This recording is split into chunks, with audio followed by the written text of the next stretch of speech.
இதை ஸ்வர்க்கவாசல்னு பலர் கூறுகிறோம். ஸ்வர்க்கம் என்பது கீழே இருக்கக்கூடிய லோகம்.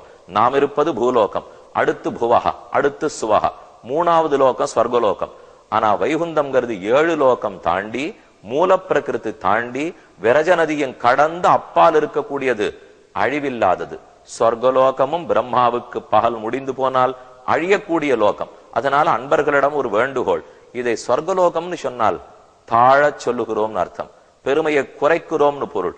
வைகுண்டவாசல்னு சொல்லணும். சொர்க்கவாசல்னு சொல்லுவதை விட வைகுந்தவாசல்னு கூறினோம்னால் அப்பதான் அதனுடைய பெருமை நிலைக்கும். பெருமான் வெளியே வருகிறார், வெளி மணல் வழிக்கு எழுந்துள்ளுகிறார். அப்படியே ஜன வெள்ளத்துக்குள்ள மிதந்து கொண்டு வருவார். விடியற்காலையிலன்னோ வெளியே வந்திருக்கிறார், மணல் வழிக்கு வருகிறார். ஆழ்வார்களுக்கு பெருமை செய்யவே ஏற்பட்ட திருநாள் அல்லவா நம்மாழ்வார், திருமங்கை ஆழ்வார், ராமானுஷர். இந்த தமிழையே வளர்த்து கொடுத்த முத்தமிழ் தலைவர். சொல்லார் தமிழொரு